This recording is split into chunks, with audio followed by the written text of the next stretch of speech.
கழுகின் நன்றியுணர்ச்சியும் நரியும். ஒரு நாள் வேடன் ஒருவன் வேட்டையாடச் சென்றிருந்தான்.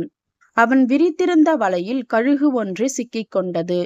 அந்த கழுகின் ரக்கைகளை மட்டும் வெட்டி சங்கிலியால் கட்டி போட்டான்.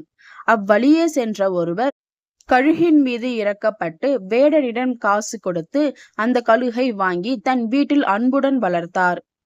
ரக்கைகள் நன்கு வளர்ந்தது. பின் அதை பறக்கச் செய்தார். கழுகு பறந்து செல்லும் பொழுது ஒரு முயலை பார்த்தது.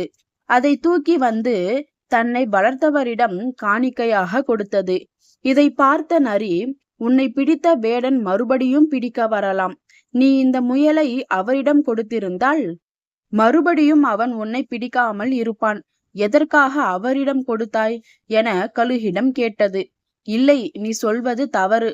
வேடனிடம் நான் முயலை கொடுத்தாலும் பிற்காலத்தில் அவன் என்னை பிடிக்காமல் இருக்க போவதில்லை. ஆனால் நான் ஆபத்தில் இருந்த பொழுது என்னை காப்பாற்றியவருக்கு என் நன்றியையும் விசுவாசத்தையும் தெரிவிக்கவே முயலை காணிக்கையாக கொடுத்தேன் என பதில் கூறியது கழுகு. நீதி.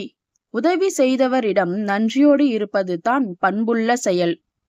இதே போல சூப்பரான ஸ்டோரிஸ் கேட்கணுமா? அப்ப என்னோட சேனலை சப்ஸ்கிரைப் பண்ணிக்கோங்க. அடுத்த ஸ்டோரியில சந்திக்கலாம். பாய்.